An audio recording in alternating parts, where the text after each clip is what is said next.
My wife's mother called me late on an ordinary afternoon, the kind where routine tires, but there's still some hope. Her voice, firm and restrained, whispered something on the other end of the line that shattered me inside. She's going to a gala dinner with her lover. I should have denied it, laughed at the idea, said it was absurd. But no. Something inside me fell silent. A strange silence. The kind that precedes personal tragedies. And so I went.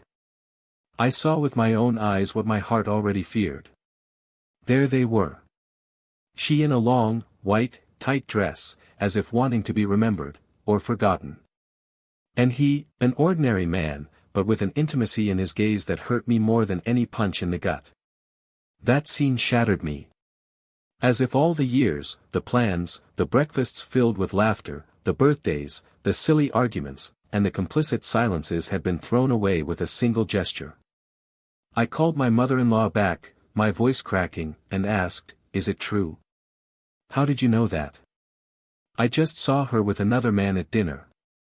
And the answer came like a slow knife. She told me she was going to a business dinner with a friend from work, but I knew better.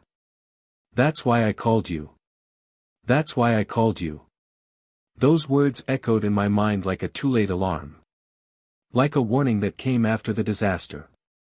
I felt like an idiot. A man who trusted, who believed, who gave his soul and body. And there I was, swallowing my pain and my pride along with it.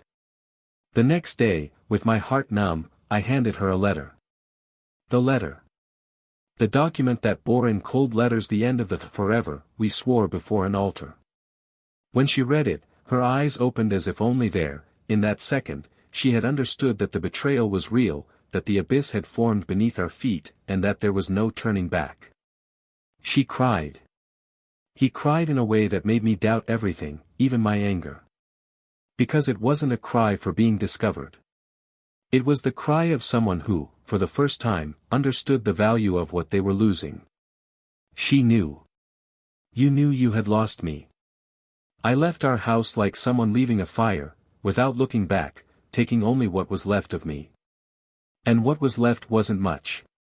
In the days that followed, she tried to reach out to me. She tried to explain herself. She said it was a mistake, that she needed to find herself again, that it wasn't personal. How could it not be personal? How could it not be personal to destroy a marriage? To rob someone of their ground, their breath, their faith in words and touches? She begged me to talk. To understand. But I didn't want to understand. I didn't want to rationalize the inexplicable. I just wanted to forget. I wanted to go back to sleep without replaying that scene on a loop, without imagining the two of them exchanging smiles, toasts, touches, kisses. I wanted to erase from my memory the nights she lay beside me knowing she was no longer mine. But it doesn't disappear like that. One day, months later, I met someone else. I didn't look for her. I didn't force her. She just appeared. As if the universe wanted to prove there was still hope for a broken heart. And this new woman looked at me differently. Not with pity, not in a rush, but with a sweetness I hadn't even remembered existed. She didn't want to hear about old stories. She just wanted to build a new one. Little by little, the laughter returned. Sundays gained color. Hugs stopped being an obligation and became a refuge. And it was at that moment, just as my life was beginning to find a new rhythm, that my ex appeared again. This time, with red eyes, shallow breathing, and a shaky voice. She said she loved me. That she regretted it. That she knew I was the love of her life. But it was too late. Time had passed. And what she didn't know, yet, was that this new woman, the one who took me in when I was broken, was expecting my child. Yes, life, with its bitter and perfect irony, gave me the chance to be a father again. And at the same time, it gave my ex-wife the certainty that she'd lost everything. She'd lost her husband. She'd lost her family. She'd lost her love. And now, she would watch my new life blossom from afar. She found out about the pregnancy by chance. She saw me with my new partner in line at a pharmacy, holding hands, smiling. She approached, and before she could even say anything, she saw the test in the bag, and her world seemed to collapse right there in front of me. "Is she pregnant?" she whispered, breathless. I just nodded. I said nothing. Because there was nothing else to say. From that moment on, she tried everything. Letters, flowers, messages, apologies, promises. But it was too late. Because you can't rebuild a house that was demolished by its own owner. And in that moment, as she watched me, motionless, tears streaming down her face, I understood, there was the punishment. It wasn't screaming, it wasn't revenge, it wasn't retaliation. It was simply living. Living a new love. Living what she gave up for an adventure. Because the true punishment for those who betray is realizing, too late, the value of what they lost. And nothing, absolutely nothing, is more devastating than seeing the love of your life start over, without you. But there's one last thing she might never know. One thing that, if I knew, might change everything, or maybe it would still be too late. Because that night, the night of dinner, I had a surprise for her too. A surprise that could have changed everything. And now, she'll never know. After all, some truths only make sense when silence has taken over. And that's why, before we move on, there's something that needs to be revealed. Something that's been hidden from the start. Something that changes the meaning of everything you've heard so far. Welcome to the channel. Here, we do not support and never romanticize any type of betrayal. All stories told are fictional, created with the purpose of showing, with intensity and realism, how betrayal destroys lives, loves and families. These are hard lessons, but necessary ones. Get ready, because what you're about to hear is shocking, realistic and emotionally devastating.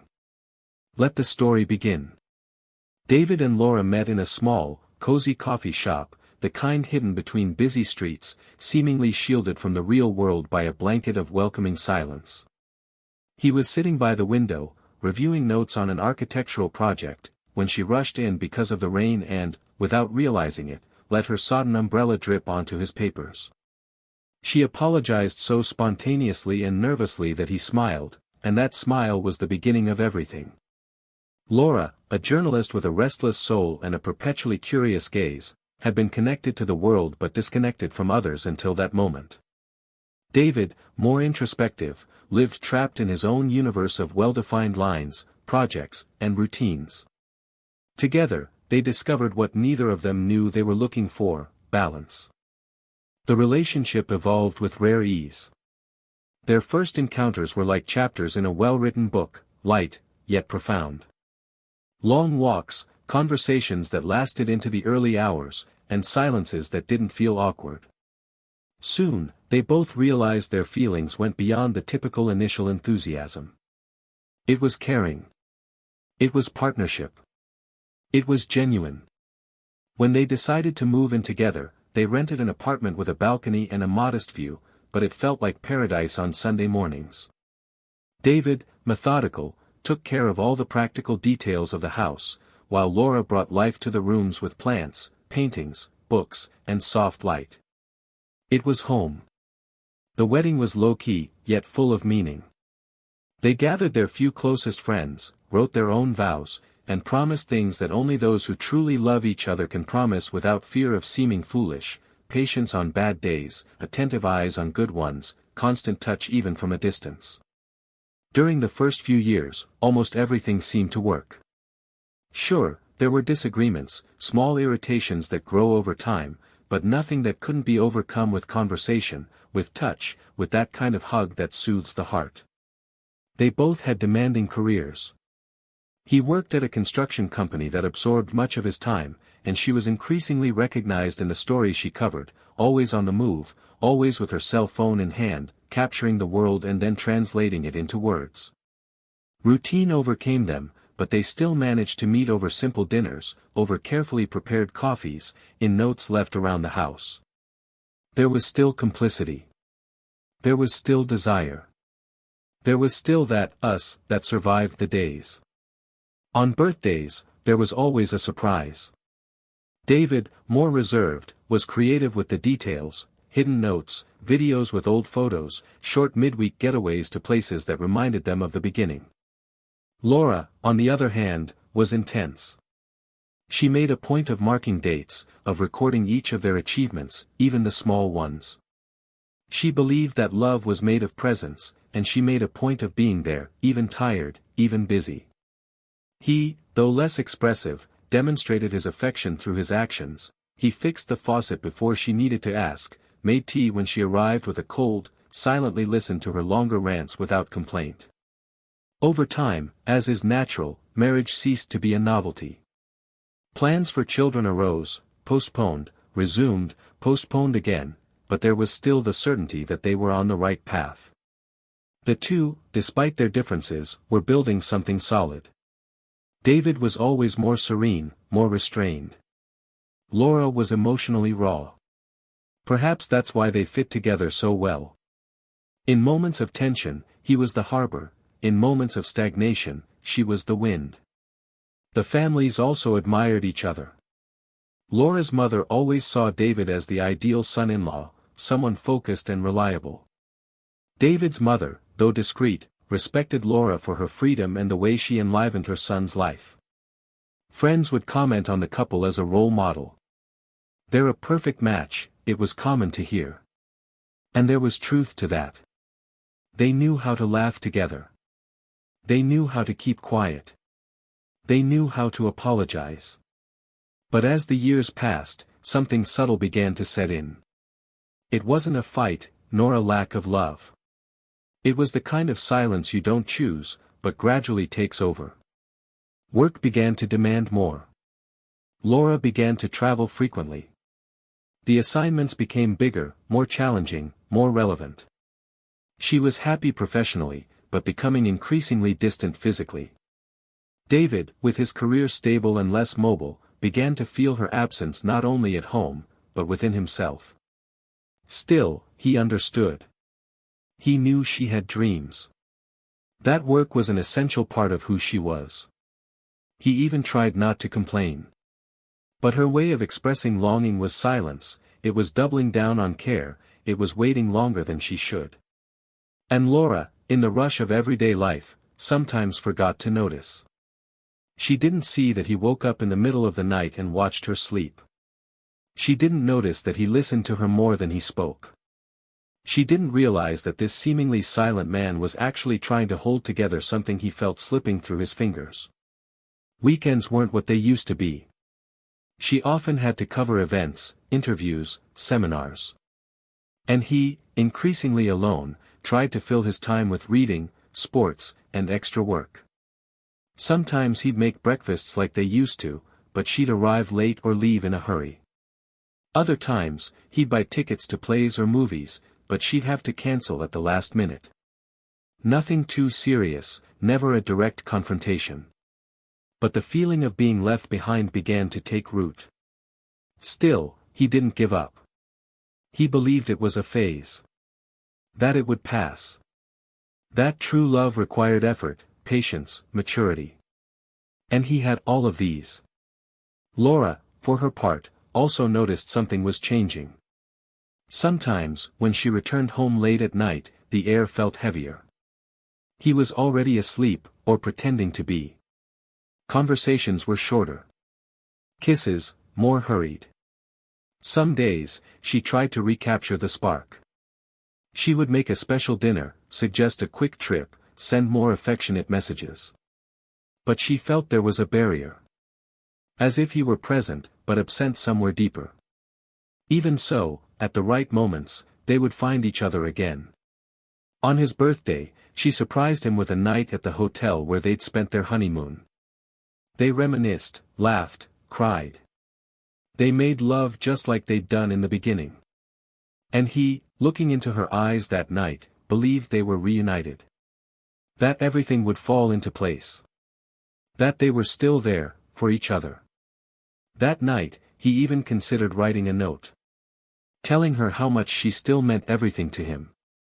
But he didn't think he needed to. That she knew. And she knew it. But there was something about her that made her uneasy. A feeling hard to explain. As if she wanted something more, something she couldn't even name. As if she needed to prove herself to herself. As if his love, so constant and steadfast, was a mirror too demanding. She didn't want to disappoint him.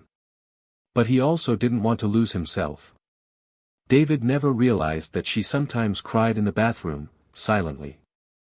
That she felt guilty for not being able to be whole in everything. That, even though she loved, she carried a restlessness that made her distance herself a little further each day. And Laura didn't realize that his silence wasn't indifference, it was fear. Fear of pressuring, of seeming controlling, of suffocating the freedom you'd always admired in her. They loved each other, but they were at odds with each other in small gestures. In the different timing of their urges. In the opposite ways of feeling and showing affection. And all of this happened so subtly, so silently, that not even they could name the distance that grew like an invisible crack in the wall of a seemingly perfect house. Until the day arrived. An ordinary day, with blue skies, mild temperatures, and no omens. An ordinary day like so many others. But that day, everything would change.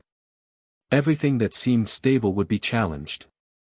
And what came next would not only shake what they had built, but profoundly change the course of everyone's lives. Because there are decisions that are born of silence.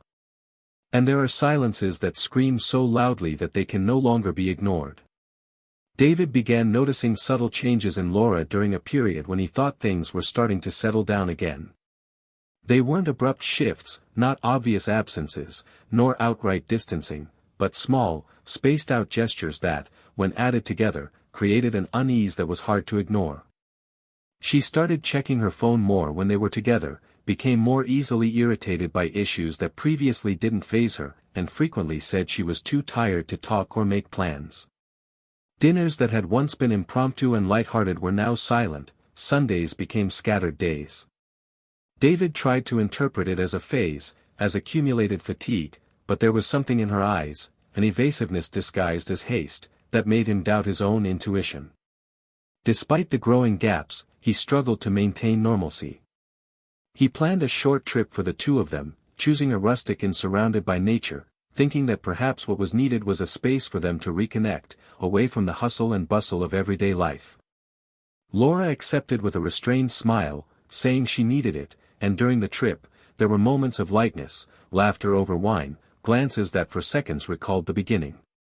But there were also absences amidst the presence, vague answers, a vibrating cell phone turned face down, a rush to sleep, an inexplicable reluctance to touch things more lingeringly. David, even with a heavy heart, didn't confront him. He kept his discomfort to himself like someone harboring a toothache, hoping it will go away on its own. Returning home brought them back to their daily lives with a bittersweet feeling. David began to notice that Laura was leaving more frequently, always with professional excuses, events, meetings, agenda-driven meetings. Until then, he was still trying to convince himself that she was simply overwhelmed, that perhaps she needed more autonomy, more breathing room. But one day, while rummaging through the closet for an old coat, he found a gift package hidden among shoe boxes, a delicate silver bracelet with a small star-shaped pendant. It wasn't her birthday, nor was it a special day between them. And the enclosed note, in handwriting that was definitely not Laura's, simply said, "For when you look up at the sky and remember me." David froze. He closed the box and put it back in the same place. He didn't have the courage to open the abyss that discovery suggested. That night, Laura arrived late, tired, saying the meeting had gone on for too long. David watched her, trying to find some trace of guilt, some hesitation. But Laura was an excellent actress when she needed to be. She smiled, kissed him softly, got into the shower, and then fell asleep within seconds. He lay there beside her, staring at the ceiling, listening to her breathing even out in her sleep. A part of him still clung to the possibility that it was all a mistake. Another part, more realistic and growing stronger, began to accept that perhaps there was someone else between them. In the following days, he began to notice details he'd previously ignored more closely, different perfumes, deleted messages, the sparkle in her eyes on certain days, followed by a silent guilt in the mornings. Still, David hesitated to act.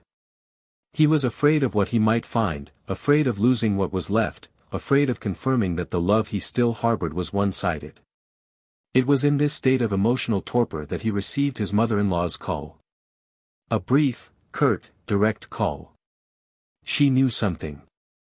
And what she said was spot on: today she's going to a gala dinner with her lover.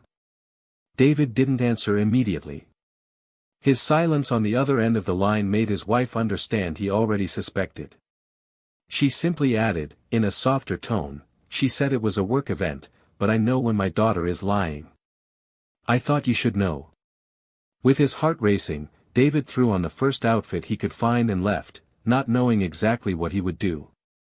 He had no plan, no words, no emotional weapons to face what he was about to see. He got in his car and drove to the address he had heard Laura mention days before, a hotel with an imposing facade where corporate events occasionally took place. He parked at a distance, entered with slow steps, his body trembling with tension, his eyes scanning every table, every face. And then he saw it.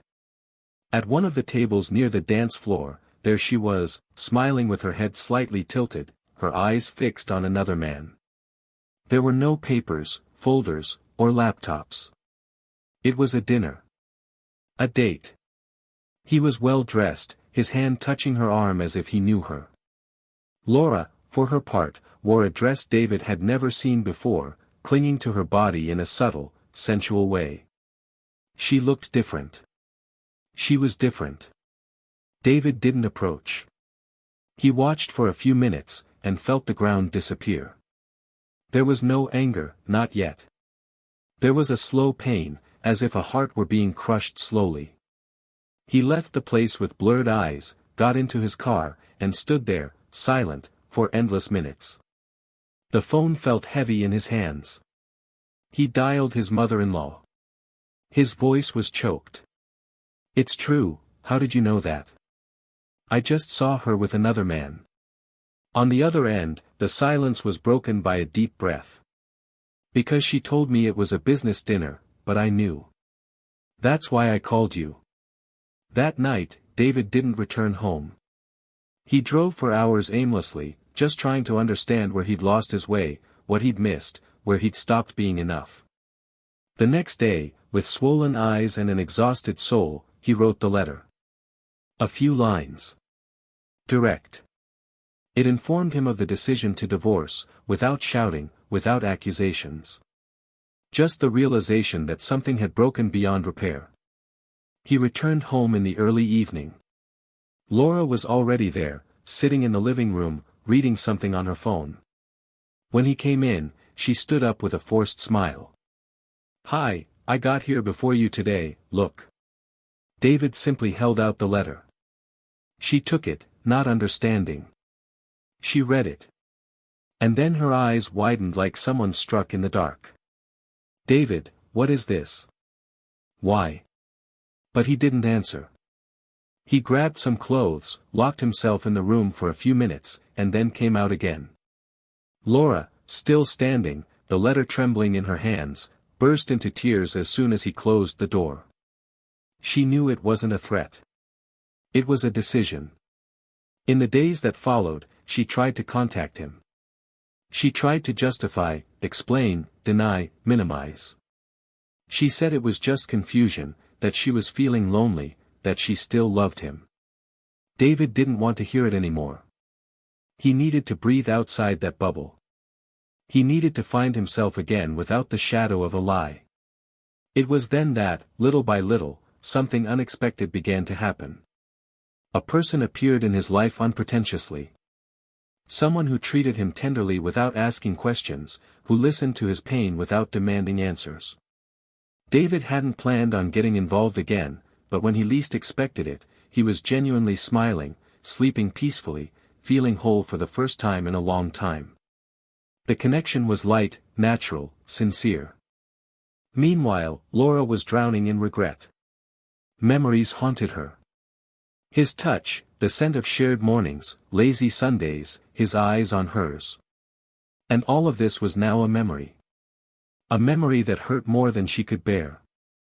She tried to move on, tried to reach out to the other, but what had once seemed exciting was now empty. It was shallow. It was merely a reflection of the mistake she had made.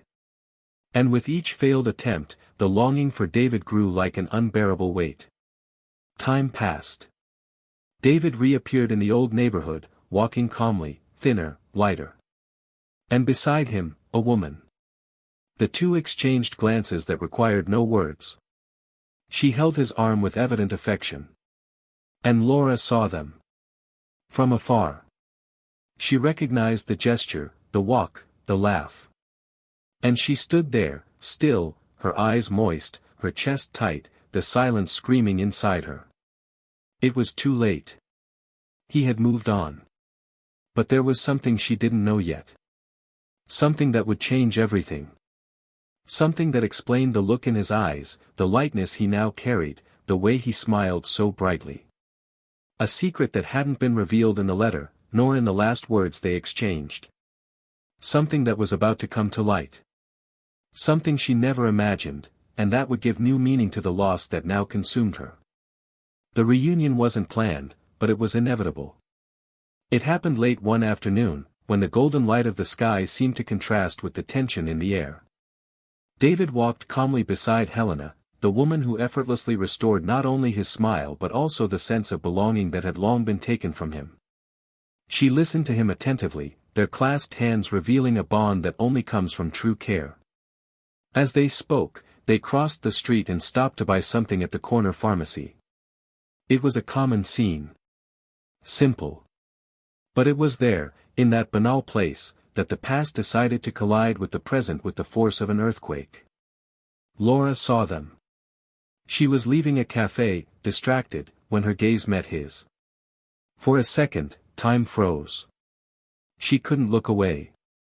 Her heart raced, her breath hitched, her eyes trembled. And then she noticed the detail that would knock the ground from under her feet. Helena was holding a small package in her hands, a pregnancy test. Laura's world crumbled there, in the middle of the sidewalk, in front of people going about their daily lives, oblivious to what was happening inside her.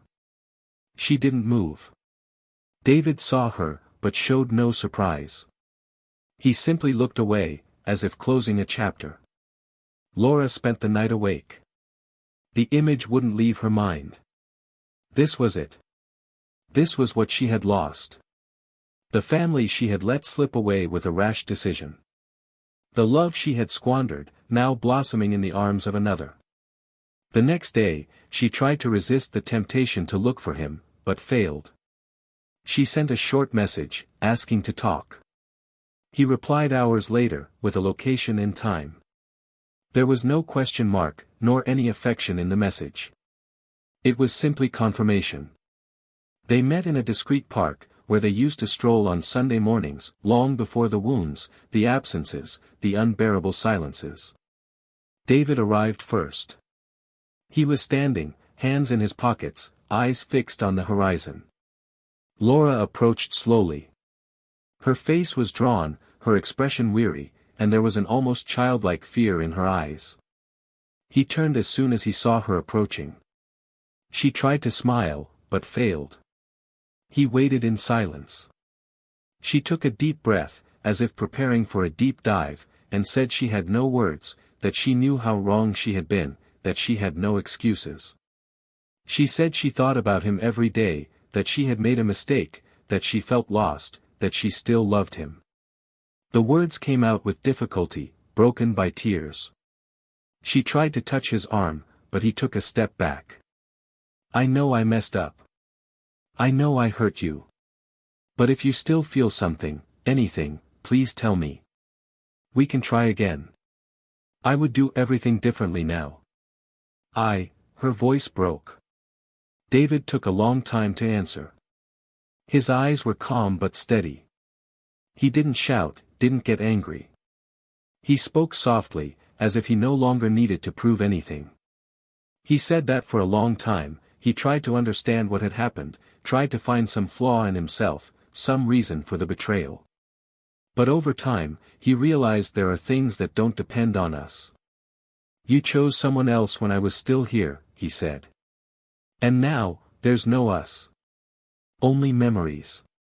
She fell onto the bench next to him, holding her face in her hands. She said she couldn't stand seeing him with someone else, that she still woke up in the middle of the night waiting for the door to open, that she looked at old messages and wondered how she'd let it end. He listened to her without interrupting. Waited for her to finish. And then she revealed, with a calmness that cut deeper than any scream, Helena is pregnant. The name, spoken for the first time, reverberated like thunder inside her. It was real. It was final. He hadn't just moved on. He was building something new. She tried to react, but couldn't. His eyes, fixed on his, said it all. She had lost. He continued. I didn't plan this. I wasn't looking for someone. But when she showed up, I was tired of bleeding in silence. And she saw me. She heard me. She gave me peace. A peace you no longer gave me. And now I'm going to be a father. Again.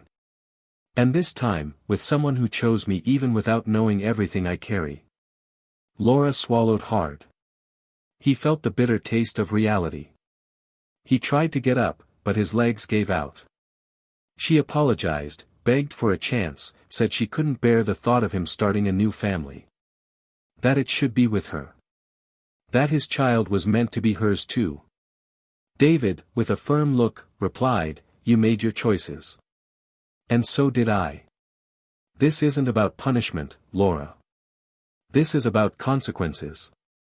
The words hung heavy in the air. She began to cry hard, her shoulders shaking, her breathing ragged. He approached, placed a brief hand on her shoulder, and then walked away. Take care, he said before turning and leaving. She stood there, alone on the bench, as the sun began to set. The park, which had once witnessed love and promises, now held the silence of a farewell that would never return. In the days that followed, Laura tried to get her life back on track, but everything seemed gray. The songs they used to listen to together now made her cry. The places they frequented, he now avoided. His clothes were still folded in the back of a drawer he hadn't had the heart to empty. He knew he hadn't just lost a man. She'd lost herself in a careless act. In a foolish search for novelty, for excitement, for anything that would make her feel something beyond the routine. But now what she felt was emptiness. An emptiness so deep it echoed. And while she sank into memories, David built new chapters. He was seen with Helena in cafes, on walks, at doctor's appointments. He was seen smiling, light-hearted. The man she destroyed had been reborn. And reborn far from her.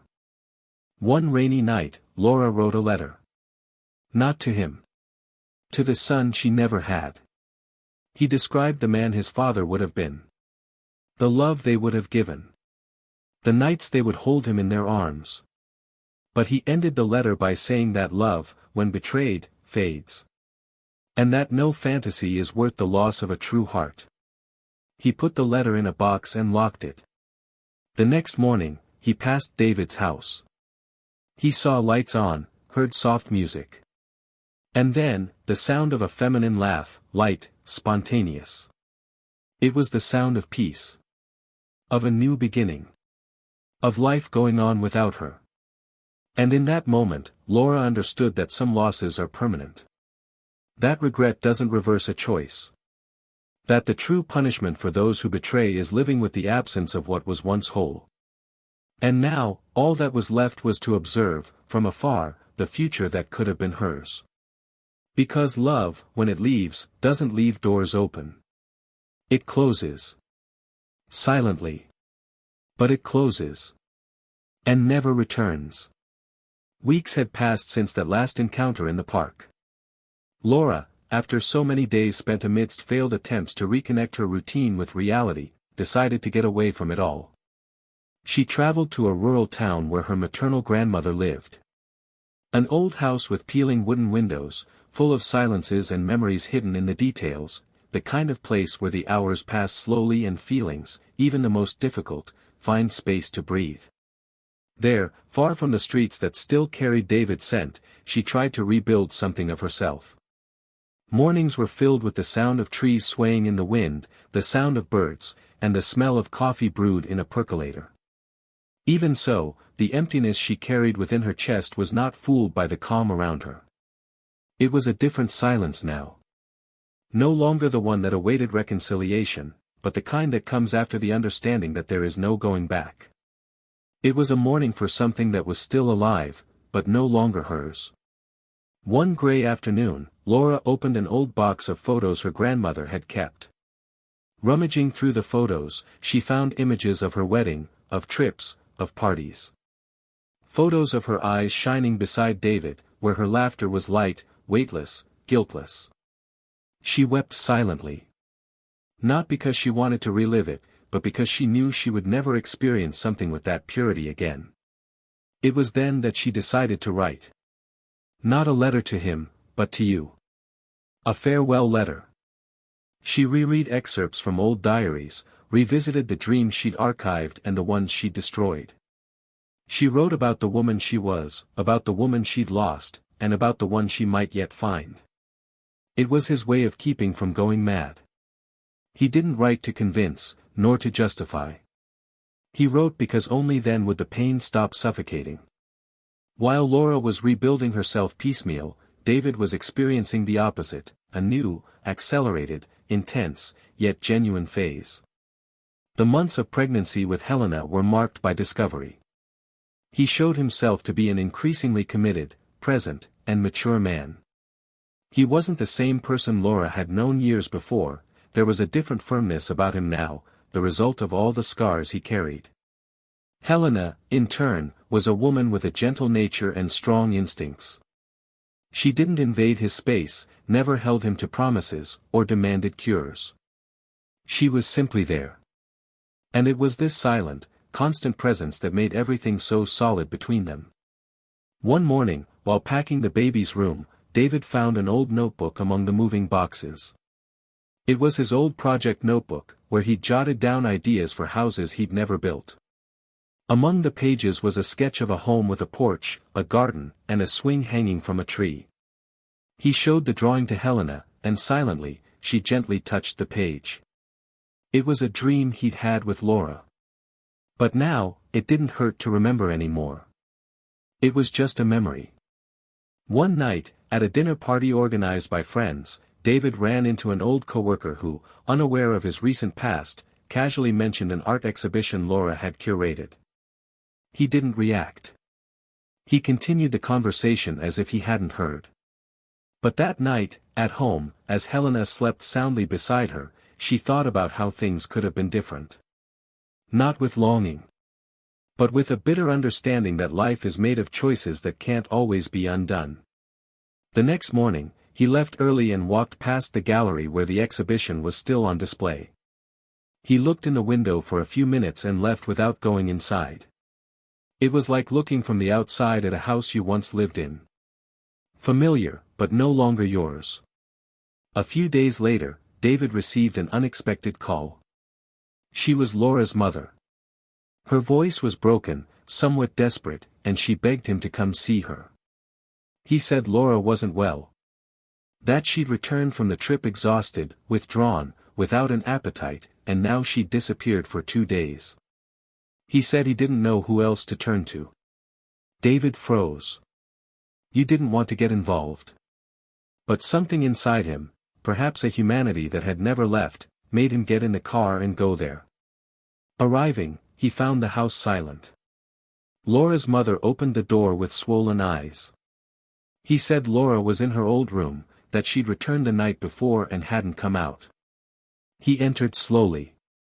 He found Laura sitting on the floor, surrounded by papers, books, and letters. Her eyes were sunken, her expression fragile. She didn't get up when she saw him.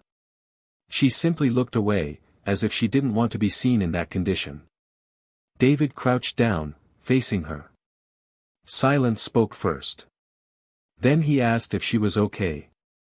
She shook her head, almost childlike. She said she was trying, but couldn't. That everything around her seemed to scream what she'd lost. That it wasn't about regret, but about a hole she couldn't fill. David didn't answer right away. He looked around, saw scraps of written and torn letters, fragments of feelings scattered around the room. He told her she needed to take care of herself. That the pain would only find relief if she accepted what had happened. And it was at that moment, her voice almost fading, that Laura whispered, "You never knew, but that night, the night at dinner, I was going to tell you I was pregnant." The revelation fell like a silent bolt of lightning in the room. David stood still. He didn't understand right away. Laura lowered her eyes. She said she'd found out the day before the event. That she'd been in shock. That she didn't know what to do. That dinner was an escape. That she felt in turmoil, trapped between fear, guilt, and confusion. That it was that night, that wrong choice, that everything shattered. And then, ashamed, she couldn't bring herself to tell him. She lost the baby weeks later. She didn't speak to anyone. Not even her mother. She just shut herself away. She kept everything to herself. Her body bled, but her heart bled more. That was what she'd hidden. That was the secret she carried. She didn't want to use it as emotional blackmail. That's why she never told him. But now, there, in front of him, she couldn't keep it to herself any longer. David stepped back, sat on the floor, and leaned against the wall. His eyes were fixed on nothing. His mind was processing everything. A son. A lost son. Their son. Everything he was now building with another woman had already begun, and ended, with Laura. And he never knew. A heavy silence enveloped them. Laura wept softly, as if she no longer had the strength for bigger tears. David, in shock, was speechless. Minutes later, he stood up and said he had to go. She didn't stop him. She just nodded. At the door, he paused, looked at her one last time. And simply said, "I'm sorry. For everything." He left and didn't look back. In the following days, David didn't say anything to Helena. He kept the information to himself as something that no longer belonged in the present. It wasn't a secret, but it also wasn't something that would change how he felt now. He would carry it inside him like a scar, without showing it, but knowing it was there. Helena sensed a certain weight in him, but didn't ask. She knew David was wholehearted in everything he did. And she respected his silences, even without fully understanding them. Laura, for her part, resumed therapy. She began walking in the mornings, reconnected with old contacts, and reconnected with her mother. She knew her life had changed course and there was no going back. But something about her conversation with David brought relief. Not hope of regaining her feelings. But a necessary closure. One last key turned in the lock of a past that still hurt. Now, at least, she could move on with some dignity. Alone, yes. But aware of who she was, what she lost, and what she would never accept again. And amidst it all, life went on. Soon, David would become a father. Soon, Laura would move to another city. Soon, the wounds would become scars. Because time doesn't erase everything, but it does transform. And sometimes, the greatest forgiveness someone can give, is to keep going. Without bitterness. Without turning back. Just keep going. The morning after David and Laura's reunion brought a different kind of silence. It was no longer the silence laden with hurt or unresolved resentment, nor the silence of a screaming absence, but rather a silence of closure. Their conversation, though painful and unexpected, had brought to the surface deep layers of emotions that had lain dormant within each of them. And now that the truth had been told, the secret revealed, something within them had reorganized. The pain was still there, evident, but it had lost the weight of a mystery.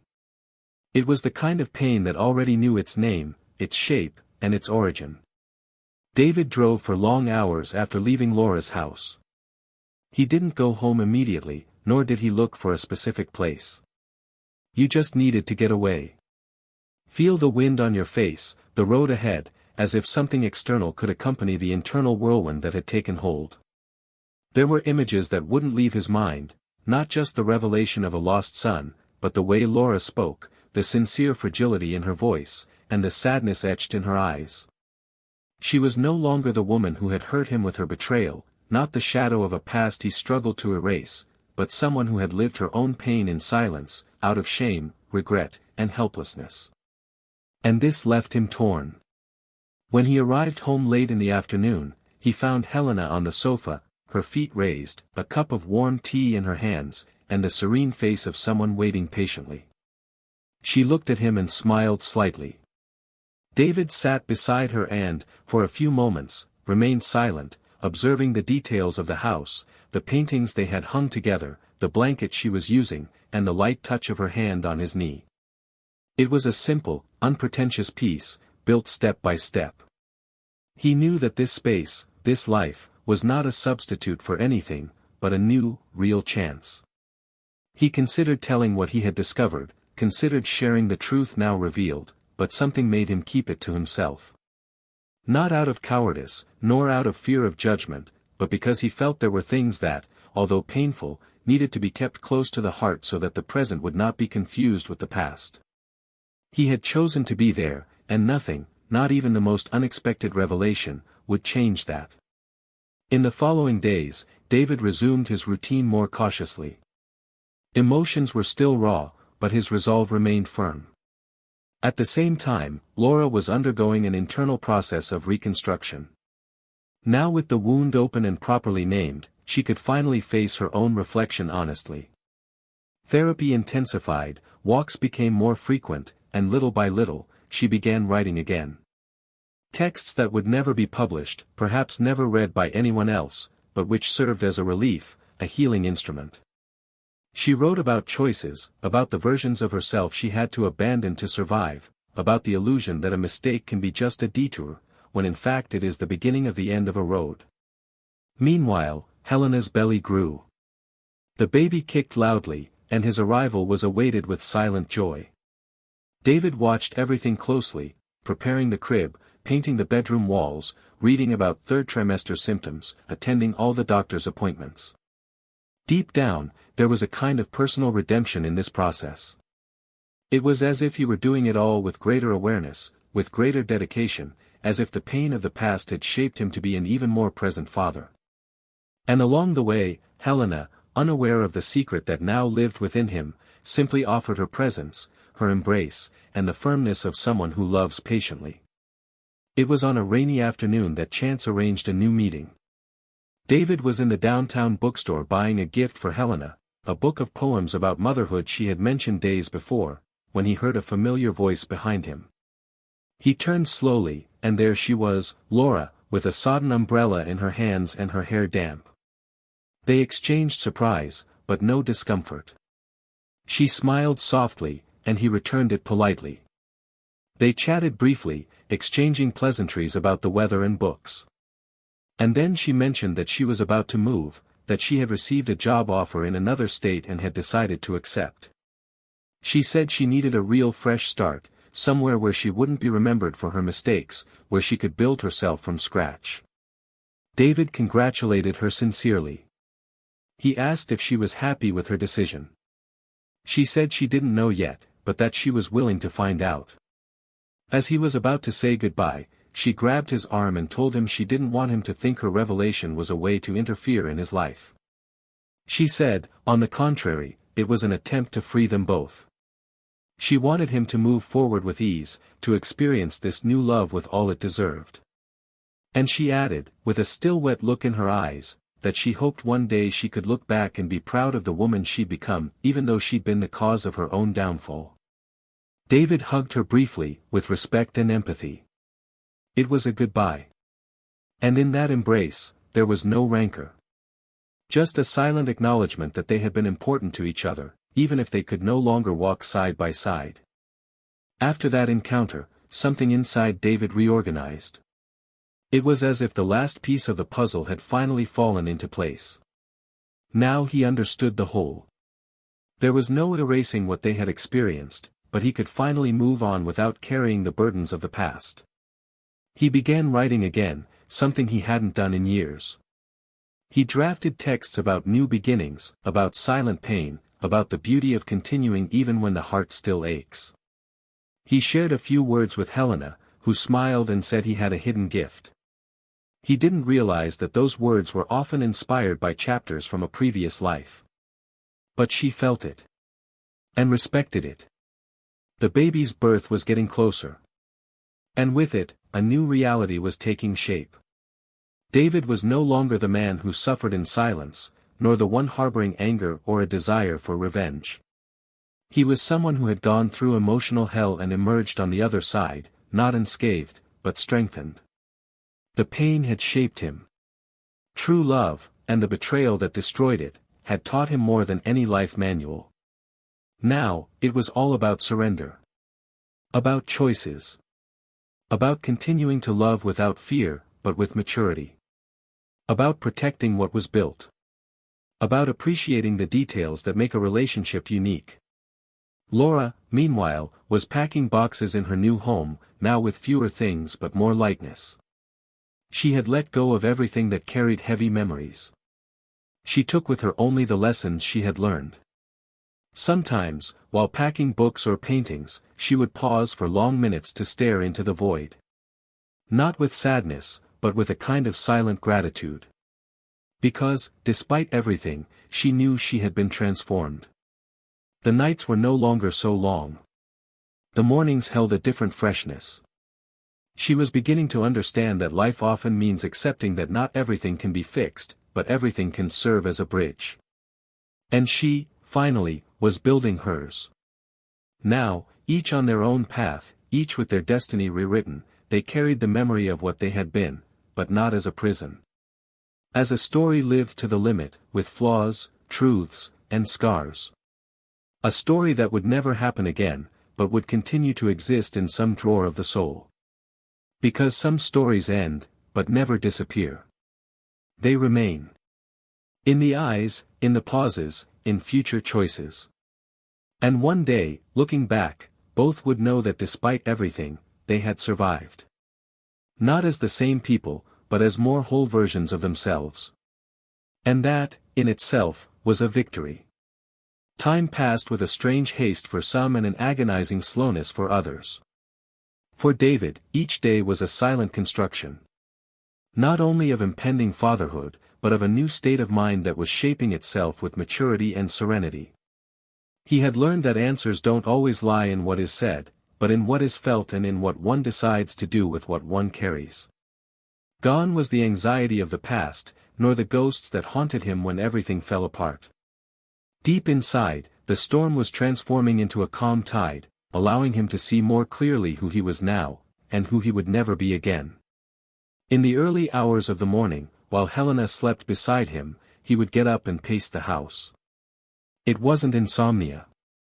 It was a kind of loving vigil, as if watching the silence helped him organize his thoughts. He walked slowly to the baby's room, already ready, sat in the armchair they bought together, and silently observed the space. Sometimes he wrote down random thoughts on his cell phone, other times he just let time pass, remembering the pain from a distance and the dreams with care. Helena noticed this change. She sensed he was more introspective, more self-absorbed, but there was no emotional distance. Quite the opposite. David was more present, more attentive, more human in every gesture.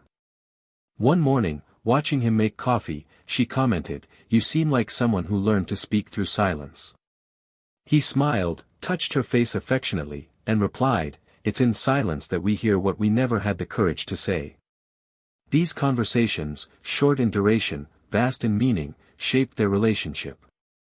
There was no urgency, no masks, just the serene surrender of two who chose each other after facing worlds collapsing. Meanwhile, Laura was packing the last box in her old house. The walls were bare of pictures, the closets were empty, and the echo of her footsteps made it feel like everything there had been just a dream. Moving to the new city was her way of starting over, free from ties, pity, or judgment. The night before leaving, she decided to visit the gazebo she had frequented so often with David in the past. She climbed slowly, sat on the same wooden bench where she had heard confessions and confidences. Now, it was just her and the icy wind touching her face. She took out her phone and opened an old audio recording, saved on impulse, where David described how he imagined their future: a house with a porch, 2 children, lazy Sundays, and laughter in the late afternoon. He listened silently, until the end. Then he deleted it. Not out of anger or denial, but out of respect for what that memory had represented. It was time to free up space. Inside her phone and inside you. In her new city, Laura found a small, sparsely furnished apartment with plenty of light. She spent her days wandering the streets aimlessly, exploring cafes, markets, and bookstores. She met new people, some interesting, others fleeting.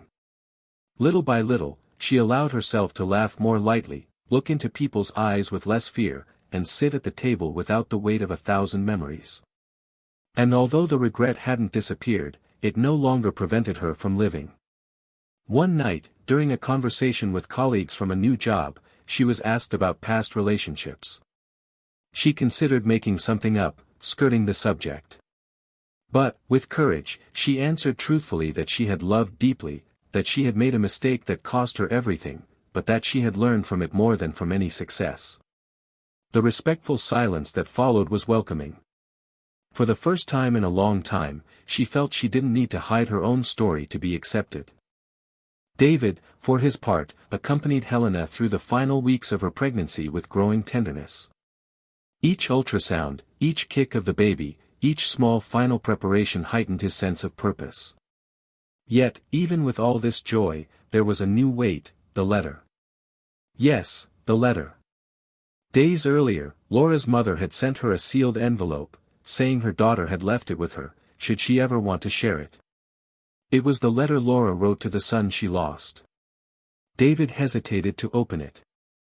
For days, the envelope sat untouched on his desk, until, one particularly quiet night, he sat down, took a deep breath, and opened it. The contents were devastating and at the same time poetic. Laura spoke to the baby as if he could hear her from somewhere. She told him about the father he would have, about the hugs that never came, about the songs she imagined singing. But what struck David most was the passage where she said, "You were my forgiveness. Even without ever knowing me, you taught me to be a better person. And for that, I am grateful." When he finished reading, David cried like he hadn't in a long time. But it wasn't a hurtful pain, it was a cleansing pain. Somehow, that letter helped him accept what would never be. On the day of the birth, emotion overwhelmed her. Helena went into labor on a rainy dawn, and David accompanied her with steady hands and calming words. The hospital was a whirlwind of sounds and lights, but for him, everything seemed to be moving in slow motion. When he finally heard his son's cry, something exploded inside him. Time stood still. Holding that baby in his arms was like finding something he had lost in another life. He wept silently as he looked at the still wrinkled face. He didn't think about Laura in that moment, didn't think about what had been. He thought only of the present. Of the life that was now beginning, of the immense responsibility of being an example, of teaching love, truth, and presence. Helena watched him tenderly, her eyes welling, and there, in that brightly lit room, not just a child was born, but a new version of David. In the days that followed, the routine changed completely. Diapers, bottles, sleepless nights, and a silent happiness settled in the house. David spent hours simply watching his son sleep. Helena called him, the guardian of sleep, joking about the way he stood beside the crib as if able to protect the boy from any pain in the world. One day, while sorting the baby's clothes in the closet, he found Laura's letter, tucked between books. He read it again. More calmly. And this time, he wrote something on the back before putting it back. It wasn't meant to be delivered. It was an internal response, a soul-searching conversation. Because he knew that, even though their paths would never cross again, the invisible bonds remained. Not in the form of romantic love, but of understanding, memory, and forgiveness. Laura, for her part, discovered a new joy in teaching. She started a course for young art curators. When sharing her experiences, she didn't hide her flaws. She was transparent. She spoke of how blinding ego can be, how rushing can destroy, and how art had been her salvation. In one of these classes, she was approached by a shy student who thanked her for her words. She said her story had touched her deeply and that she, too, was trying to rebuild after a great loss. Laura smiled and, for the first time, realized that her pain could also be a bridge for others to cross their own deserts. Life, in its most subtle and honest form, didn't deliver perfect endings. But it did offer opportunities. David was now a father. He loved Helena with a solidity that came from truth. Laura walked alone, but not lonely. She had a voice, a purpose, and a discreet peace she had fought hard to achieve. And both, even on separate paths, knew they had experienced something rare. Something that, although it hadn't withstood time and mistakes, still existed in some corner of their memory, not as an open wound, but as a necessary reminder. After all, some stories don't need a return to leave their mark. It's enough that they were real. And as David rocked his son in his arms, humming invented songs, and Laura watched the sunset from the window of their new home, something inside them both wavered between longing and gratitude. Because, even though their lives had taken different paths, the love they shared, even flawed, even interrupted, had taught them both to value what truly matters. Truth. Caring. The courage to move on, even after the end. Time has a peculiar way of healing and revealing. It doesn't always forgive, but it always shows. And when days turn into weeks, and weeks turn into months, life silently weaves new beginnings where there were only endings. This is exactly what happened to Davi. Fatherhood transformed him into silence, without him realizing it. What was once pain gradually turned to tenderness. He learned to care for someone small with the same intensity with which he once tried to save a marriage that was already doomed. He learned to love without demanding, without expecting anything in return, and this freed him from much guilt that was never his. He spent hours watching his son sleep, touching his little face with his fingertips as if he still couldn't believe that something so pure had emerged from a story so marked by goodbyes. Helena, ever more firmly by his side, understood his complexity without demanding explanations. She knew she loved a man who bore scars, but who chose, every day, to live with the truth. And that was enough. One night, during a storm, as the baby cried and they took turns rocking and singing soft songs, David looked into her eyes and said he'd never imagined finding peace after so much pain. Helena, her eyes brimming with tears, replied that pain only becomes a prison when we decide to walk through it hand in hand. It was in that moment that he understood that the love Helena offered him wasn't a replacement, it was a reconstruction. Meanwhile, Laura continued her journey far away. The new city no longer felt so unfamiliar.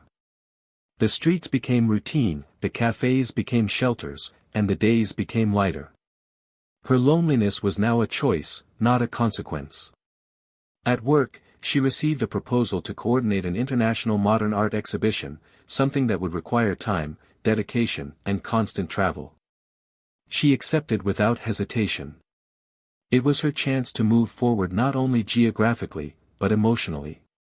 She began to allow herself to feel without fear, though she still resisted becoming deeply involved with anyone.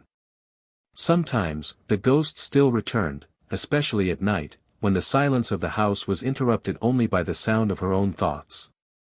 At these times, she would take out the notebook where she used to write and reread old fragments, thoughts left halfway through, confessions written in tear-stained ink. One day, sitting on the porch at dusk, she received an unexpected message from her mother. It was a photo of David holding their newborn son, sent without any caption. Her mother simply wanted to show that, somehow, everything had followed its course. Laura stared at the image for long minutes. She didn't cry. But she didn't smile either. She just felt. A mixture of longing and liberation. She knew she would never be part of that story again, and it hurt. But it hurt in a different way now. It wasn't regret, it was acceptance. A few months later, as David walked with his son in a stroller down a tree-lined street, he stopped at a newsstand. An art magazine featured a photo of Laura, smiling, next to a work on display in a Berlin gallery. It was an interview about her journey and overcoming obstacles. He bought the magazine, took it home, and read it late at night, while his son slept. In one passage, Laura said she had learned that not every mistake needs to be eternal, but that it takes courage not to hide from it. She didn't mention names or dates, but David knew those words had meaning. He carefully folded the magazine, put it in a box where he kept discreet memories, and moved on. With no desire to return, but with a deep respect for what they had experienced. Years passed. The boy grew up surrounded by books, laughter, and stories whispered in his ear. David and Helena built a home made of sincere choices, of genuine presence, without unrealistic promises. One Sunday afternoon, sitting in the backyard while their son played with a paper airplane, Helena asked if he still thought about Laura. He answered yes, but lightly. He said Laura was part of the journey, and that the journey cannot be renounced. Helena simply nodded, squeezed his hand, and said she admired the way he dealt with the past. David looked up at the sky, and for a brief moment, an image flashed through his mind, their wedding day, Laura's face, the vows exchanged with such hope. But soon that thought dissipated, like a passing cloud. Because what remained now was the present, and he finally knew how to live it. Across the ocean, in a hotel room after yet another international lecture, Laura wrote an email that would never be sent. It was a letter to David, telling him she was okay, that she had cried and grown, that she now understood the value of everything she had lost. She said she admired him for moving on, for becoming a father, and for not hating her. She ended with a simple sentence, "You were the love of my life, and it was by losing you that I learned to love myself too." She saved the email to her drafts, closed her laptop, and went to sleep. Life, as always, waited for no one.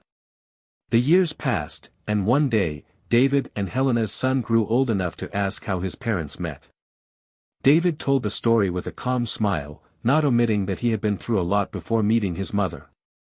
He said that true love isn't just about encounters, but about new beginnings. And that sometimes, the greatest act of love is letting go of what no longer belongs to you. Helena concluded by saying that love is a daily choice, and that it was this choice that built their family. Laura, already recognized for her work and her courage to rise again, gave interviews where she spoke about loss and rebirth. She never again experienced a great love like that. But she also never allowed herself to forget. Her story became a reference for many women seeking to reconnect with their essence after a fall.